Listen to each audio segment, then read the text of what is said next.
Friends, मी Sayali fashion डिझायनरमध्ये आपल्या सर्वांचं खूप खूप स्वागत आहे। तर बघा मग आज मी तुम्हाला खूप सुंदर असे पैठणी साडीवरची ब्लाऊजची डिझाईन सांगणार आहे। ॲक्च्युली बऱ्याचदा होतं काय की आपली ज्यावेळेस पैठणी साडी असते त्यावेळेस आपल्याला त्यावर कशी डिझाईन बनवावी हे समजत नाही आणि आजकाल साडीचा काठ हा फक्त एक साईडला असतो, मग आपल्याला तो स्लीव्जला पण ॲडजस्ट करायचा असतो आणि बॅक नेकसाठी सुद्धा। आता ह्या ब्लाऊजचा प्रॉब्लेम असा आहे की काठ आणि साडीचा म्हणजे ब्लाऊजचा कपडा दोन्ही सेमच आहे। तर अशा वेळेस सुद्धा आपल्याला डिझाईन कशी बनवावी हे समजत नाही, कारण की कितीही पॅच बनवले तरी ते कॉन्ट्रास्ट होत नाही, ते सेमच येतात। तर आपण काय करणार आहोत की जे थोडेफार स्टोन लावून जो काही काठ दिला होता तर तो बॅकला घेतलेला आहे आणि दोन्ही साईडचा कडेचा छोटा छोटा काठ आपण स्लीव्हसाठी इथे घेतलेला आहे।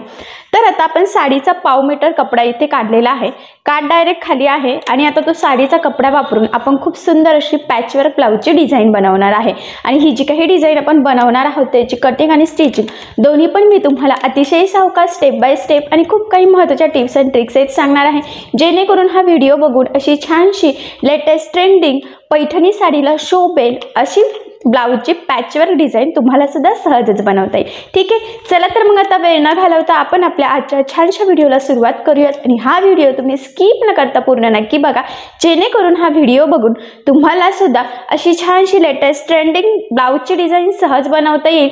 एवढंच नाही तर तुमच्या साडीला आणि ब्लाऊजला सुद्धा खूपच सुंदर असं लुक येईल। ठीक आहे, तर हे बघा इथे तुम्ही बघू शकतात की आपण पैठणी साडीवरचा ब्लाऊजचा बॅकनेक इथे कटिंग करून घेतलेला आहे। खूप सुंदर असा ब्रॉकेट टाईपचा हा ब्लाऊज आहे रेड, आणि तुम्हाला हा जो काही ग्रीन कपडा दिसतोय तर तो आपण साडीतून पाव मीटर डिझाईन बनवण्यासाठी काढून घेतलेला आहे। म्हणजे बघा कलर कॉम्बिनेशन साडीचं आणि ब्लाऊजचं खूप सुंदर आहे। तर बघा ब्लाऊजचा बॅकनेकला आपण इथे काठ घेतलेला आहे खालच्या साईडला डायरेक्ट, कारण ब्लाऊज पीस आणि काठाचा कलर सेमच आहे, त्यामुळे मग काठ सेपरेट करून पॅचवर्क डिझाईन बनवली तरी छान दिसणार नाही, त्यामुळे साडीचा कपडा वापरून आपण आज पॅचवर्क डिझाईन बनवणार आहोत।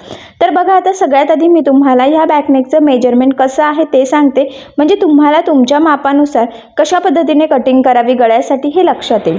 तर या ब्लाऊजची उंची आहे 14, 1 इंच मार्जिन, तर असं टोटल आपण याला 15 इंचाला मार्किंग करून घेतलेली आहे। आणि त्यानंतर आता वरच्या साईडला आपण टाकलेला आहे गळा रुंदी आणि शोल्डर असं टोटल 5.5। तर याची जी काही गळा रुंदी आहे तर ती आपण इथे 2.5 इंचाची घेणार आहोत। त्यानंतर आपण इथे टाकलेले आहे मुंडा, तर याचा जो काही मुंडा आहे तर तो आहे 5.25 आणि 1.5ला मार्किंग करून बॅक साईडच्या मुंड्याचा शेप सुद्धा आपण इथे दिलेला आहे। त्यानंतर इथून घ्यायचा आहे आपल्याला छातीचा चौथा भाग अधिक 1.5 किंवा 2 इंच मार्जिन, तर इथे 9.25 अधिक 2 म्हणजे 11.25ला मार्किंग करून हा बॅक पार्ट आपण इथे कटिंग करून घेतलेला आहे। सगळ्यात आधी आता गळ्याची जी काही मार्किंग आहे तर ती आपण अस्त्रच्या बॅक पार्टवर करणार आहोत। तर तुमचा जो काही गळा असेल त्यामध्ये तुम्ही अर्धा इंच एक्स्ट्राचं मार्जिन ॲड करायचं आहे।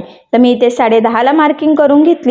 त्यानंतर इथे आपल्याला डिझाईनसाठी थोडंसं खाली सुद्धा एक मार्किंग करायची आहे, बट सगळ्यात आधी आपण इथे 2.5 इंच गळारुंदीची मार्किंग करून हा बॉक्स इथे ड्रॉ करून घेऊयात, कारण की ही डिझाईन किंवा गळ्याचे शेप देण्याची बेसिक स्टेप आहे।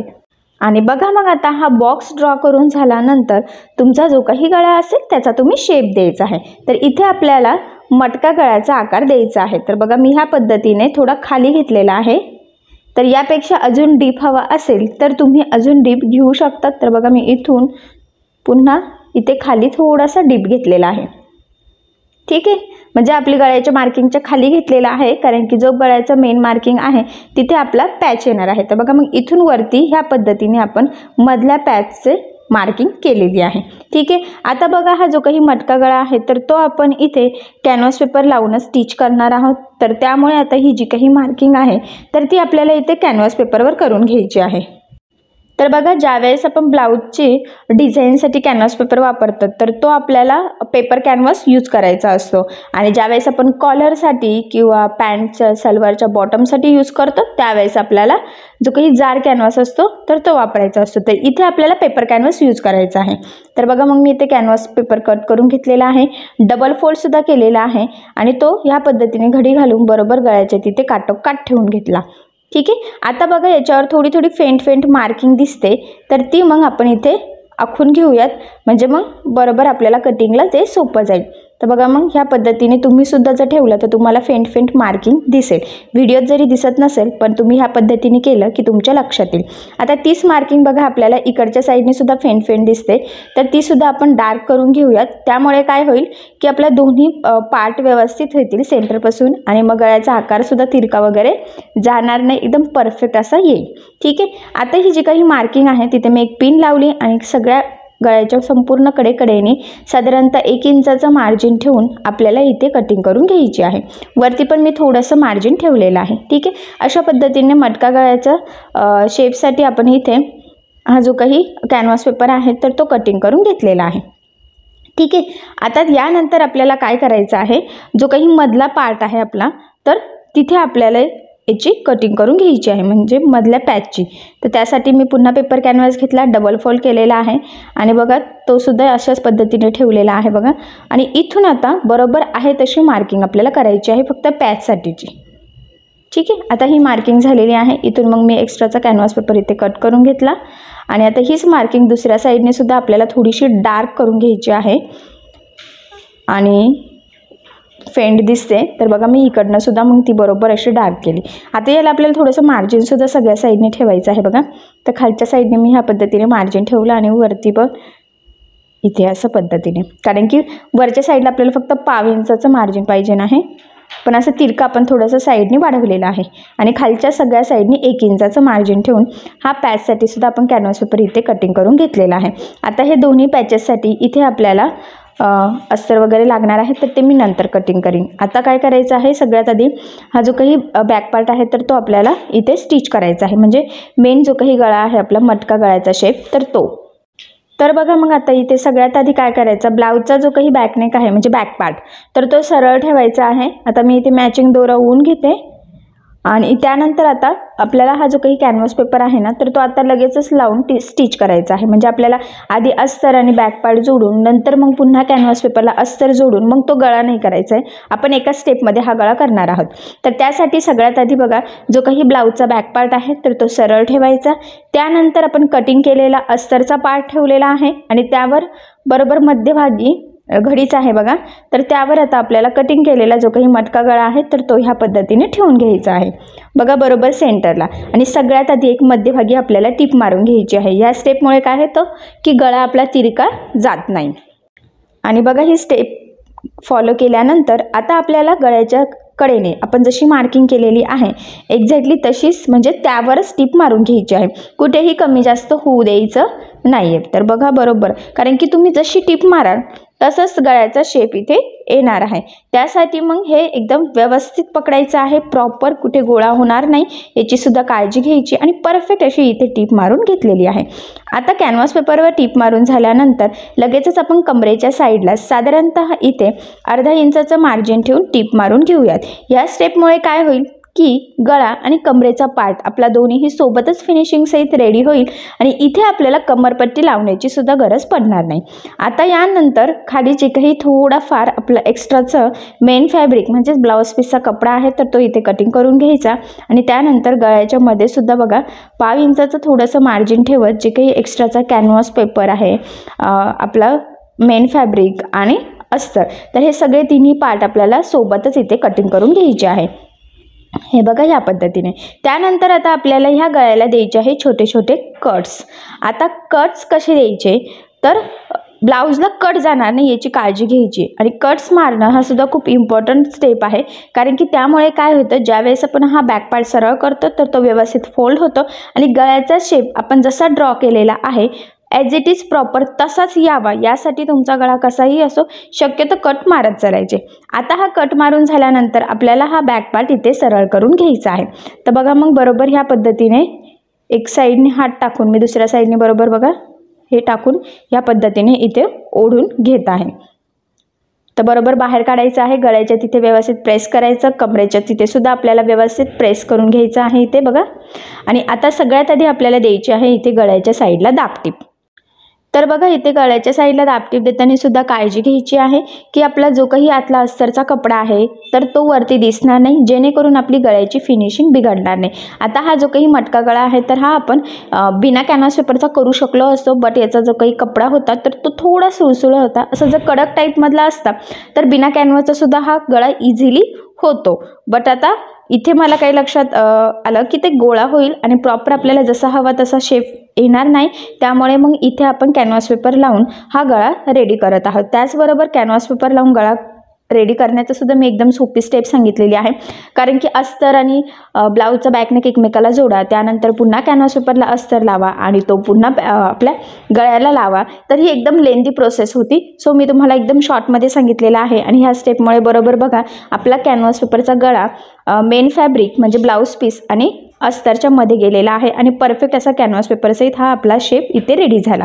त्यानंतर लगेचच आता आपण इथे कमरेच्या साईडला सुद्धा दाबटीप देऊन घेऊयात. तर इथे सुद्धा दाबटीप देताना काळजी घ्यायची आहे की आपला जो काही अस्तरचा कपडा आहे तर तो वरती दिसणार नाही, जेणेकरून आपली जो काही डिझाईन आहे किंवा जो काही ब्लाऊज आहे तर त्याची फिनिशिंग इथे बिघडायला नको यासाठी.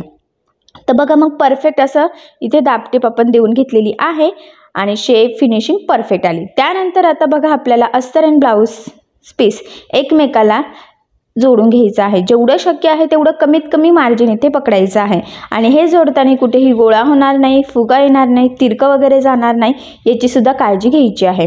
आता हे जोडून झाल्यानंतर आपल्याला काय करायचं आहे की ब्लाऊजचा जो काही एक्स्ट्राचा कपडा आहे सर्व साईडचा तर तो इथे कटिंग करून इथे परफेक्ट मापाचा बॅक पार्ट रेडी करायचा आहे. कारण तुम्हाला सगळ्यांना माहीत आहे अस्तरवर आपण परफेक्ट कटिंग करतो, पण ब्लाऊज पीसचा कपडा आपण थोडासा एक्स्ट्राचा कट करत असतो, कारण ती स्टिचिंग करताना आपल्याला सोपं जावं यासाठी. म्हणूनच मग आपण ह्या पद्धतीने जोडून झाल्यानंतर जो काही एक्स्ट्राचा पार्ट असतो तर तो कट करून परफेक्ट मापाचा बॅक पार्ट इथे रेडी करतो. म्हणजे गळा आणि कमरेचा पार्ट रेडी झाला की ही स्टेप फॉलो करायची आणि त्यानंतर मग तुमची काय डिझाईन असेल त्यानुसार तुम्ही त्याला डिझाईन करायची. तर बघा एक्स्ट्राचं कट करून इथे छान असा परफेक्ट बॅक पार्ट आपण रेडी करून घेतलेला आहे. फिनिशिंग गळ्याचे शेप वगैरे एकदम छान असा प्रॉपर इथे आलेला आहे. मस्त असा डीप मटका गळा आपण घेतलेला आहे. ठीक आहे. आता यानंतर आपला जो काही मधला शेप आहे तर तो आपण इथे रेडी करणार आहोत. तर बघा मी याच्या मध्यभागी एक मार्किंग करून ठेवली, म्हणजे नंतर पॅच लावायला आपल्याला जरा सोपं जावं यासाठी. तर बघा मग आता जो काही आपण कॅनव्हास पेपर कटिंग केलेला आहे म्हणजे मधल्या शेपसाठीचा, तर त्यासाठी आपल्याला अस्तर आणि कपडा, तर इथे आपण साडीचा जो काही ग्रीन कलरचा कपडा आहे तर तोच वापरून हा पॅच इथे रेडी करणार आहोत. तर बघा मग इथे हा पॅच आहे तर तो घेतलेला आहे मी, कटिंग केलेला आपणच, आणि जो काही साडीचा कपडा आहे तर तो सुद्धा घेतलेला आहे. तर त्यामध्ये तो बरोबर आपला बसतोय, म्हणजे आपल्याला इथे जॉईंट देण्याची गरज पडणार नाही. बट आता इथे अस्तर आपल्याला पुरणार नाही असं मला वाटतंय. ठीक आहे, बघूयात, नाही तर मग आपण जॉईंट देऊयात. तर बघा इथे ह्या पद्धतीने ठेवलं की पुरतंय आपल्याला. ठीक आहे. तर मग त्यासाठी मी अस्तर इथे कटिंग करून घेतलेला आहे आणि आता आपण जो काही साडीचा कपडा आहे तर तो सुद्धा पॅचसाठी किती लागेल त्या पद्धतीने व्यवस्थित इथे कट करूयात. तर मी थोडासा एक्स्ट्राचाच इथे कट करून घेतलेला आहे. आता काय करायचं, सगळ्यात आधी बघा मी इथे अस्तर ठेवलेला आहे, त्यानंतर आपला मेन फॅब्रिक आणि त्यावर आपण कटिंग केलेला कॅनव्हास पेपरचा पॅच ठेवला आणि इथे सेंटरला एक पिन लावून घ्यायची. आणि सगळ्यात आधी आता इथे आपल्याला जो काही आपल्या गळ्याच्या साईडचा वरचा शेप आहे बघा इथून, तर तिथे टिप मारून घ्यायची आहे. तर जी काही लाईन ड्रॉ केलेली आहे आपण स्केच पेननी, तर एक्झॅक्टली त्यावरच आपल्याला इथे टिप मारून घ्यायची आहे. कुठेही काहीही मार्जिन सोडायचं नाही आहे.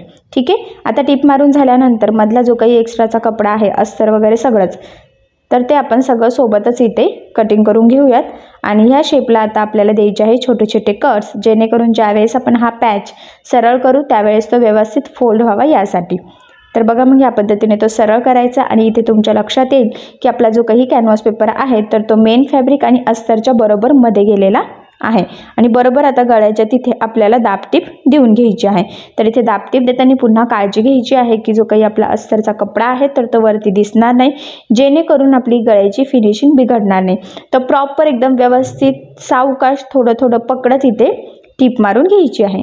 आता बघा ही टीप मारून झाल्यानंतर आपल्याला जेवढा आपला कॅनव्हास पेपर आहे बरोबर त्याच लेवलमध्ये इथे कडेकडेने टीप मारून घ्यायची आहे, म्हणजे एक्स्ट्राचा आपल्याला कट करून परफेक्ट मापाचा बॅक पार्ट रेडी करता यावं यासाठी.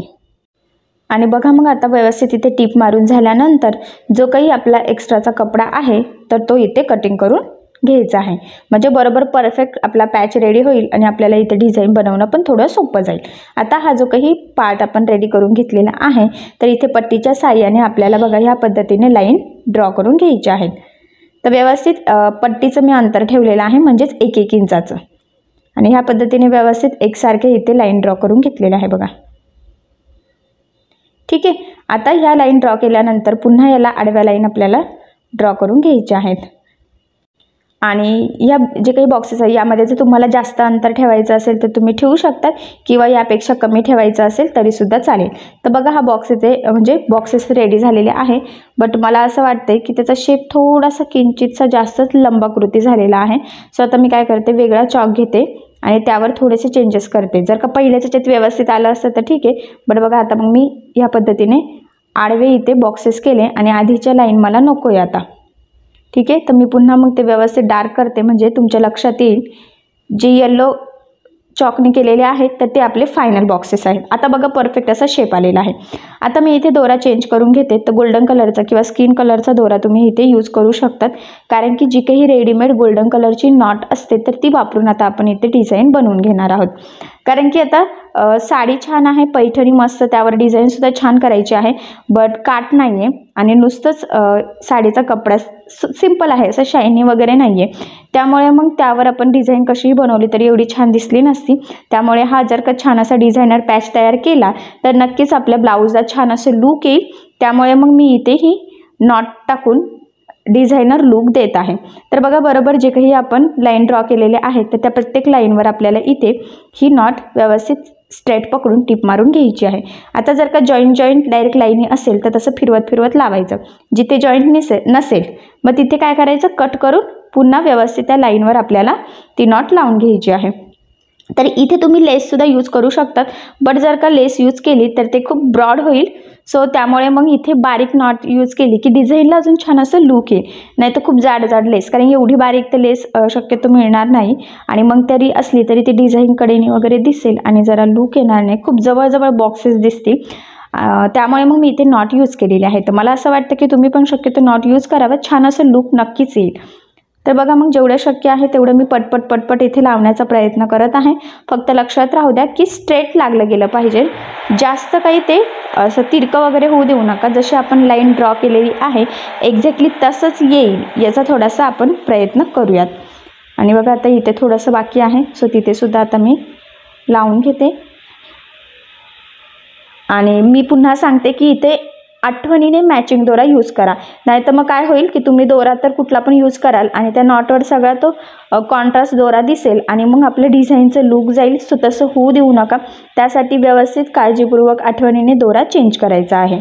तर बघा मग इथे जवळजवळ लावून होत आलेला आहे. इथे एक बाकी आहे. ठीक आहे, चला आता तिथेसुद्धा आपण लावून घेतलेलं आहे.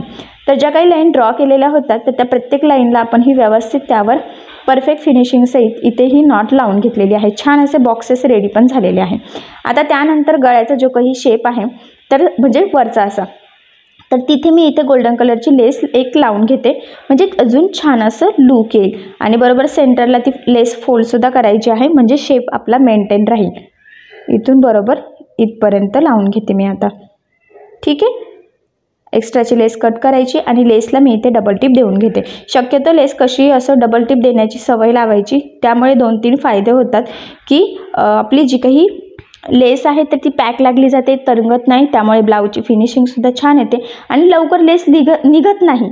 याचाच अर्थ आपला ब्लाऊजसुद्धा छान असा परफेक्ट राहतो, लवकर खराबसुद्धा होत नाही. आता हा जो काही पॅच होता तर कटिंगच्या वेळेचा तर तो मी ठेवून घेते आणि इथे मार्किंग करते, म्हणजे किती मार्जिन पकडून आपल्याला हा पॅच इथे बॅकनेकला जोडून घ्यायचा आहे तर ते लक्षात यावं यासाठी. तर बघा मग मी बरोबर त्याचा सेंटर आणि हा सेंटर इथे मॅच करते आणि ह्या पद्धतीने आता आपण इथे लावून घेऊयात. तर बघा मटका गळा आहे, वरती जवळ आहे आणि खाली जास्त डीप आहे. ॲक्च्युली हा घातल्यावर कळेल की किती स्प्रेड होतोय. याचे अजून बॅक साईडचे टक्स पण बाकी आहे, त्यामुळे पण लगेच आता तुम्ही अंदाज लावू शकत नाही की तो किती डीप होणार आहे. तो दिसताना असा दिसत असला तरीसुद्धा तो घातल्यावर भरपूर डीप होत असतो. आता बघा बरोबर पिन लावून घेतलेली आहे आणि जिथे मार्किंग केलेली आहे बरोबर तेवढंच त्याच लाईनवर म्हणजे टीप येईल आणि बरोबर तेवढाच पॅच आपला राहील, याची काळजी घेत बरोबर कडेकडेने टीप मारत आता आपण हा पॅच ह्या बॅक पार्टला लावून घेऊयात. आणि बघा मग बरोबर आपण एका साईडने स्टार्ट केलं आणि दुसऱ्या साईडपर्यंत एकसारखं बरोबर जिथे मार्किंग केलेली होती तेवढंच मार्जिन पकडून हा मधला पॅच लावून घेतला. व्यवस्थित स्टार्टिंगला एंडिंगला लॉक करायचं म्हणजे तिथून तो पॅच निघण्याचे चान्सेससुद्धा राहणार नाही. ठीक आहे. आता हा मधला पॅच लावून झाल्यानंतर ह्या गळ्याला आपण एक लेस लावून घेऊयात. तर इथे मी गोल्डन कलरची गोल्डन आहे, भरपूर ब्रॉड आहे आणि छोटे छोटे त्रिकोणसुद्धा आहे, म्हणजे न्यूअस ही लेस आहे आणि ब्रॉड पण आहे, म्हणजे ब्लाऊज डिझाईनला अजून छान लुक यावं यासाठी. तर मग बरोबर ती गळ्याच्या कडेकडेने आपल्याला लावून घ्यायची आहे. आता इथे जर तुम्हाला वाटत असेल की गळ्याच्या साईडला किंचितसे 1 लाईन 2 लाईन मार्जिन ठेवून तुम्हाला लावायचं आहे, म्हणजे बरोबर रेड कलरची अशी पायपिंगसारखं त्याला जरा लुक येईल, तर तुम्ही तसंही करू शकता.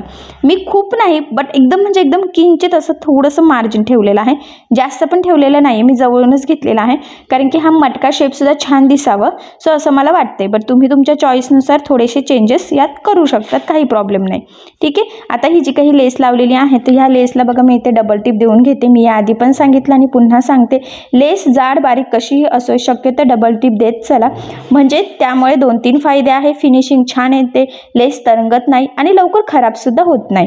तर बघा मग परफेक्ट असं लुक आलेला आहे. त्यानंतर आता आपण इथे बॅक साईडला टक्स टाकून घेऊयात. आता हे जे काही टक्स असतात ते बऱ्याचदा आपण सेंटरपासून 4.5ला मार्किंग करत असतो, पण कधी कधी जर का तुमची डिझाईन किंवा गळा जास्त डीप असेल तर तुम्ही सेंटरपासून 5ला सुद्धा मार्किंग करू शकतात. बट मी इथे सेंटरपासून 4.5 आणि कडेने अर्धाची मार्किंग करून घेतली, पण मला वाटतं की 5ला करावी, सो मग मी पुन्हा चेंज केली आणि 5ला केली. उभा टक्स 4चा आणि आडवा 5चा, पण 5च्या साईडला अर्धा इंचाचं मार्जिन ठेवलेलं आहे. आणि ह्या पद्धतीने इथे तिरका टक्स टाकून घ्यायचा. डबल टिपसुद्धा द्यायची आहे. स्टार्टिंगला एंडिंगला व्यवस्थित लॉक करायचं, म्हणजे तिथून लवकर ब्लाऊज आपला उसवणार नाही आणि खराबसुद्धा होणार नाही. तर बघा मग सेम त्याच पद्धतीने दुसऱ्या साईडचा टक्ससुद्धा आपण इथे टाकून घेत आहोत. डबल टिप देऊन व्यवस्थित लॉकसुद्धा करून घेतलेला आहे. तर अशा पद्धतीने फायनली बघा टक्स एकदम परफेक्ट असे टाकले गेलेले आहे आणि गळ्याचा शेपसुद्धा छान असा प्रॉपर इथे आलेला आहे. आता इथे मध्ये आपल्याला जे काही आपले मोती असतात गोल्डन कलरचे तर ते लावून घ्यायचे आहेत. तर बघा मी सुईमध्ये धागा ओवून घेतला ग्रीन कलरचाच आणि हे जे काही मोती आहे तर एक एक मोती लावून घेते. तर मी मीडियम साईजचे लावते, त्यामध्ये खूप छोट्यापासून खूप मोठ्यापर्यंत असे साईजचे वेगवेगळे असतात. तर तुम्ही तुमच्या आवडीनुसार कुठल्याही साईजचे इथे लावू शकतात. बट मी खूप छोटे किंवा खूप मोठे न घेता जरा मीडियम साईजचेच घेतलेले आहे. बघा तुम्हाला इथे व्हिडिओ दिसत असेल. आणि मग बरोबर एक एक बॉक्समध्ये बरोबर सेंटरला मी तो गोल्डन कलरचा मणी लावून घेते, म्हणजे अजून छान असं आपल्या ह्या डिझाईनला लुक यावं यासाठी. सो तुम्ही सुद्धा बरोबर लावून घ्यायचं आहे. तुम्हाला जर कलरमध्ये लावायचे असतील तर तुम्ही लावू शकतात. बट आता इथं गोल्डन लेस वगैरे लावलेली आहे, त्यामुळे मग गोल्डन मणी जास्त छान दिसत आहे असं मला तरी वाटतंय. बट ठीक आहे, बघा तुम्ही तुमच्या चॉईसनुसार थोडेफार चेंजेस हे करू शकतात, तुमच्या चॉईसनुसार किंवा तुमच्या कस्टमरच्या आवडीनुसार. तर बघा मग फायनली पूर्ण पॅचला आपण हे गोल्डन कलरचे मणी जे आहेत तर ते लावून घेतलेले आहे आणि तो पॅच अजूनच सुंदर दिसतोय. तर बघा मग फायनली आपला हा जो काही बॅक पार्ट आहे तर हा रेडी झाला. गोल्डन नॉट रेडीमेड लावायच्या बाकी आहेत. ठीक आहे, ते लावूयात. तर मी तुम्हाला पुढे दाखवते की हा जो काही बॅक पार्ट आहे तर तो ब्लाऊजला लावल्यावर ब्लाऊजचं लुक कसं येतं, म्हणजे मग तुम्हाला सुद्धा जरा अंदाज येईल की तुम्ही कुठल्या किंवा कशा प्रकारच्या पैठणी साडीवर ही डिझाईन बनवू शकतात. तर बघा मग फायनली हा ब्लाऊज इथे पूर्ण स्टिच झालेला आहे. तर हा 36-37 साईजचा ब्लाऊज आहे, 4 टक्स विथ क्रॉस पट्टीचा. याची जी काही बाही आहे तर ती सुद्धा डिझाईनची आहे. तर बघा याच्या बाहीचा व्हिडिओ मी ऑलरेडी टाकलेला आहे, तर त्याची लिंक मी तुम्हाला डिस्क्रिप्शन बॉक्समध्ये देते, जेणेकरून तो व्हिडिओ बघून तुम्हाला छानशी लेटेस्ट ट्रेंडिंग पैठणी साडीवरची कोपऱ्यापर्यंत बाहीची डिझाईन सहजच बनवता येईल. त्याचबरोबर ही डिझाईनसुद्धा खूप सुंदर झालेली आहे. तर बघा मी तुम्हाला एकदा बाहीची डिझाईन जवळून दाखवते, म्हणजे मग तुमच्या ते लक्षात येईल की डिझाईन कशी आहे. त्याचबरोबर याचा जो काही बॅक पार्ट आहे तर तो सुद्धा बघा खूप सुंदर असा छान असा पॅचवर्क तयार झालेला आहे. तर ज्या वेळेस काठ आणि साडीचा कपडा जर सेमच असेल तर अशा वेळेस तुम्ही ही जी काही डिझाईन आहे तर ही नक्की करू शकतात साडीचा कपडा वापरून. बऱ्याचदा आपल्याला प्रश्न पडतो की साडीचा कलर आणि म्हणजे ब्लाऊजचा कलर आणि काठाचा कलर सेम आहे तर कशी डिझाईन बनवावी. सो ही डिझाईन नक्की ट्राय करून बघा. नक्कीच तुमच्या साडीला आणि ब्लाऊजला खूपच सुंदर असं लूक येईल. तर फायनली खूप छान असा पैठणी साडीवरचा डिझायनर ब्लाऊज हा तयार झालेला आहे आणि मी तुम्हाला या डिझाईनची कटिंग आणि स्टिचिंग दोन्ही पण अतिशय सावकाश स्टेप बाय स्टेप आणि खूप काही महत्त्वाच्या टिप्स अँड ट्रिक्स सहित सांगितलेला आहे, जेणेकरून हा व्हिडिओ बघून तुम्हाला सुद्धा अशी छानशी डिझाईन सहजच बनवता यावी यासाठी. तर अशी डिझाईन तुम्ही नक्की ट्राय करून बघा आणि जर काही प्रॉब्लेम येत असेल तर मला कमेंट करून नक्कीच कळवा. मी तुमच्या प्रश्नाचे उत्तर देण्याचा नक्कीच प्रयत्न करेन. तर तुम्हाला आपला आजचा व्हिडिओ कसा वाटला हे मला कमेंट करून नक्की कळवा. त्याचबरोबर आपला व्हिडिओ आवडला असेल तर व्हिडिओला लाईक करायला विसरू नका आणि असेच नवनवीन छानसे व्हिडिओज बघण्यासाठी आपल्या सायली फॅशन डिझायनर या चॅनलला लाईक करा, शेअर करा आणि सबस्क्राईब करायला विसरू नका. आणि ज्यावेळेस तुम्ही सबस्क्राईब कराल त्यावेळेस त्यासमोरील बेल आयकॉन ही नक्की प्रेस करा. त्यामुळे काय होईल, जेव्हा मी नवीन व्हिडिओ टाकेल त्याचं नोटिफिकेशन तुम्हाला तुमच्या मोबाईलवर येईल. Okay, thank you.